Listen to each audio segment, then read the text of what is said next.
Senna, you did see a movie this past weekend. I did too. It is the biggest movie in the world right now, and it is the new Marvel film, Thunderbolts, with an asterisk. Sorry, new title change, The New Avengers. Ooh, cool. Fucking losers. You're such an asshole, man. Let them have their things. It's fun. Senna, I saw the Thunderbolts on Thursday. I wrote it up on the Schmear Hunter. On Thursday as well. I kind of thought I'd like it. The reviews were strong going in. The marketing was A24 inflected. They were really playing to the cinema crowd. I didn't like this movie. I'm going to get into why, but how'd you feel about it? Please disagree with me. Please, for the sake of good podcasting, say you loved it. Fucking no. I didn't like it You're at kidding. all. I didn't like it at all. I was banking on this. I gave it 2 stars flat. How many did you give it? 2.5. Yeah, see, brother, no, I'm really hating on this shit. I did not like it. And I'm a cape shit guy sometimes. No, not this one. Okay, I was hurt. all right.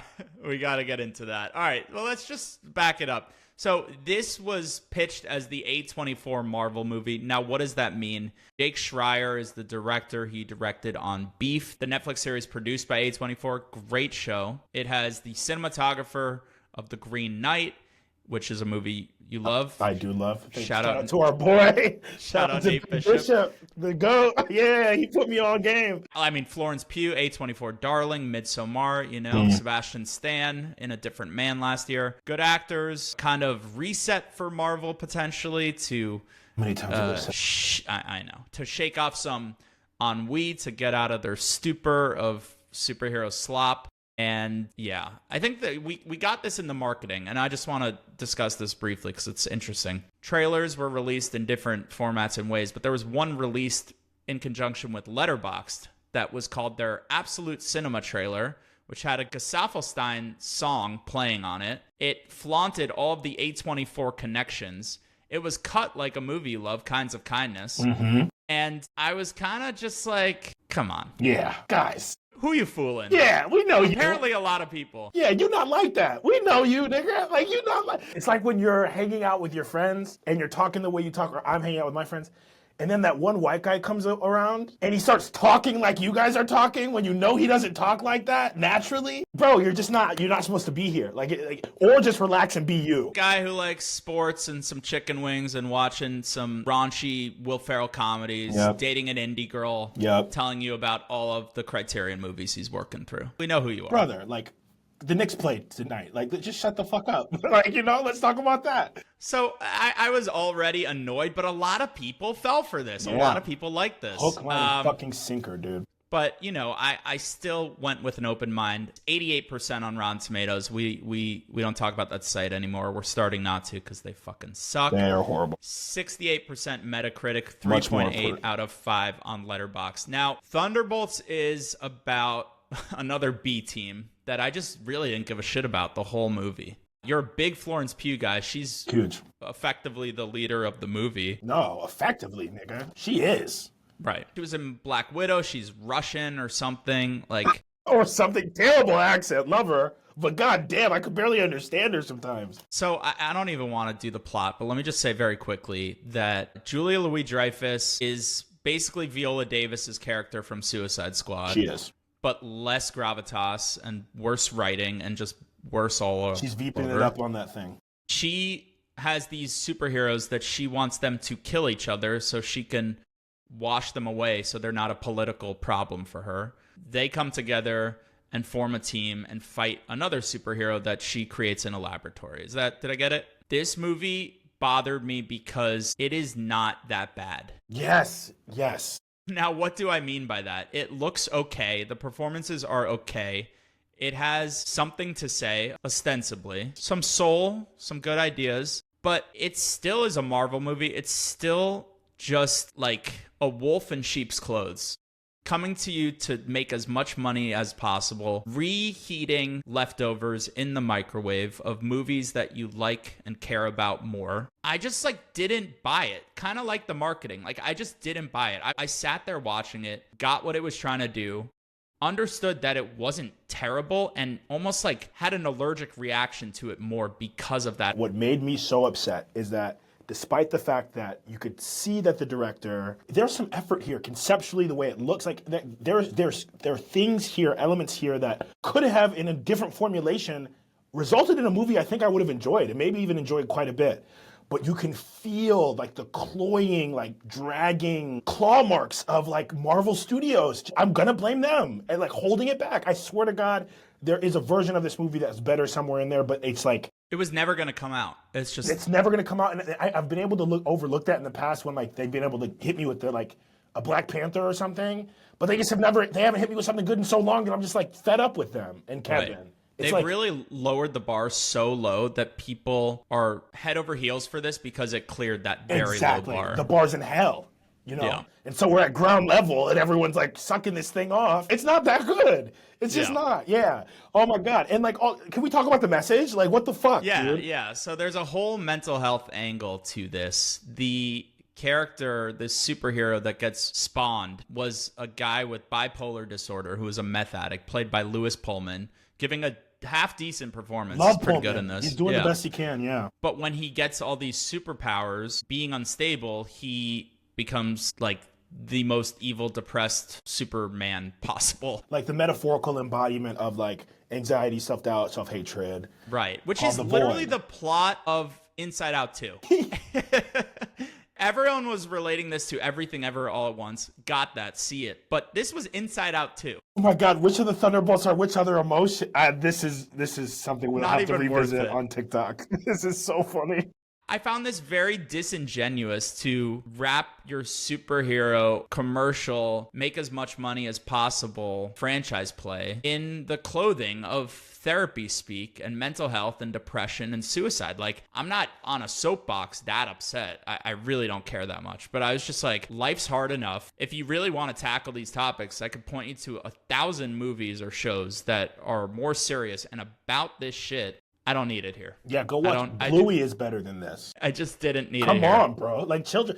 Like, I don't know what I was supposed to get from this other than, like, when you're bipolar, like, punch yourself in the fucking face and then go hug your friends. They definitely won't think you're bipolar anymore after acting like that. And then don't do math. I'm not sure what we're supposed to understand about what. And I like the Sentry. I like the Sentry's character. And honestly, this was a very, very accurate portrayal of the Sentry if you don't know his lore. The Void exists in the comic books. He does have this dual idea, and sometimes in the comic books it's like a facet of him, and sometimes it's an outside entity. It's all very interesting, and it's all very cerebral. And they did their best to do that. They just did it bad, which sucks because the Sentry is such an interesting comic book character to introduce at this stage. I'm not sure what is the lesson is don't be so hard on yourself. Like, what did you, like, if there was a top line, like, go see this movie message that they were trying to deliver, what would you say it was? Superheroes have feelings too. I guess, right? It's like not. It's but like, hey, I watched Hancock with Will Smith. Fuck, we don't talk about that one.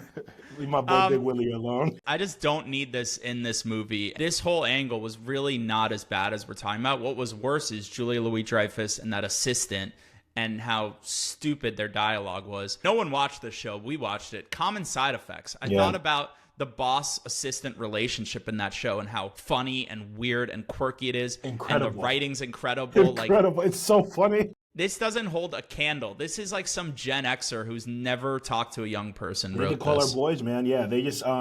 I think also what made me mad is the whole political intrigue element of it. Just like it. There was no angle. There was nothing. It's all set dressing. What happened to fucking what's his name? The Wendell. Yeah, the fucking black senators. Read the pack. I'm like, oh, is this gonna end up being about like like how extrajudicial justice isn't always the best route, like kind of like a Civil War route? Those motherfuckers just vamoose and just are like, all right, you got it, Julia. Like, one day of shooting.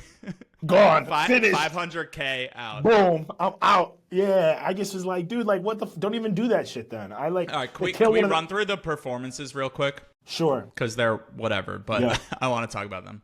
David Harbour was kind of funny. He was okay. He made me smile once. Never left. Flo was doing the best whatever. She can. Doing the best she can. Love her. No foul words about her in here. She's stuck Lewis there. Pullman was good. Good. Kaya Gerber, enjoy those abs. That's all I'll say to that. Sebastian Stan, Oscar nominee for The Apprentice, also in A Different Man. Senna, call USPS because this is the new mailman. He hated being there. He had one of the coolest sequences in the whole fucking movie. He's on a motorcycle with a fucking like magnetic mine launcher and he still looks bored on the motorcycle. How do you pull that off? He doesn't want to be in these movies. He acts in them to get money to then do those amazing roles. Yeah. But It's Keep so on keeping on, transparent. man. Yeah. Wrapping up, do we buy into this team as the new Avengers, or do you not give a fuck? Yeah, I mean, I don't know if you know, but the new Avengers actually are another, like a separate comic book run, and they do have some B-teamers. The only difference is they also have, like, fucking Wolverine and shit. You know, like, this one, it's just kind of like, we'll see. I think that they set up an interesting kind of tension, spoiler alert, with, like, the idea of Anthony Mackie's Captain America being like, fuck you guys, you're not the Avengers, like, trademarking it, and, like, this cool, like, idea of, like, the good Avengers and then the shitty, like, bargain bin Avengers. They can do something fun with that interplay, I think. Will they? Okay. Yeah. Sorry. What'd you say? I just Whatever. dozed off there for a second. I mean, dude, it's not going anywhere. So more actors in tights? Like, grow the fuck up, Come people. on, dude. Like, we got it. This train is not stopping. So we got it. Can I tell you a crazy thought I had during this movie? Hit me. I wished I was watching Deadpool and Wolverine. Gabriel. No, that's too far. No, that's too far. Gabriel, no, take it back. That's fucked up, dude. This was not that bad. Wished I was watching that movie with its nihilism and cynicism, and it's laughing at itself, and it's laughing at the audience. Own fucking farts all day for 3 hours. You'd rather sit through that? Yes. I disagree. That's too far, even for me. I'm like clutching my pearls that you said that. That's fucked up. Florence Pugh is not in Deadpool and Wolverine, dude.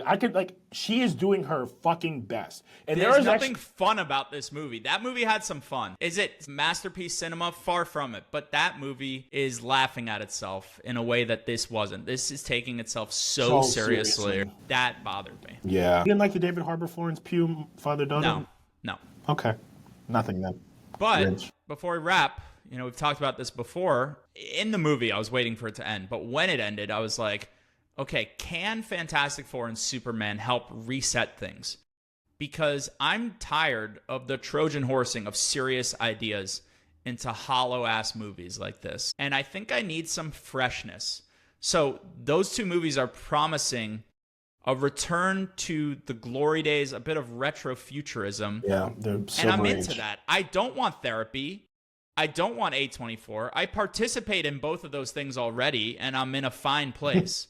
Leave it out of my Thunderbolts. I just don't give a shit. Not my Thunderbolts, Gabriel. You're going to start that movement on Twitter? Hashtag not my Thunderbolts. But do you agree with me at all? No, I don't agree all the way. I think that, and we talked about this with Penguin and other shit. I think when it's done well, fine, use it as cover for, introducing people to better shit. Just do it better. That's all I am asking. Because sometimes the shit's not going to get made unless they do that, Gabriel. And that's just a reality we have to accept. And we have to just move forward from right now. Just do it better. That's all I'm asking. Because it's not going anywhere. And as much as I'm liking this kind of Silver Age return in Superman and Fantastic Four, both aesthetically and I think in their values, which we can talk about when they come out, I don't think it's going to save shit. I think it's just going to be more and more silly, saccharine, optimistic superhero shit. I kind of like it when it gets dark sometimes anyways. I don't know if it's going to be the best. Says the guy who gave this a 2 out of 5. All right, Senna, thank you. Always a pleasure talking with you. Let's cool off, drink some sleepy time tea. Maybe both of us need that right now. Yeah, we got to rest up. We got a big couple weeks in front of us. Senna, thank you so much. Later. Thanks for having me.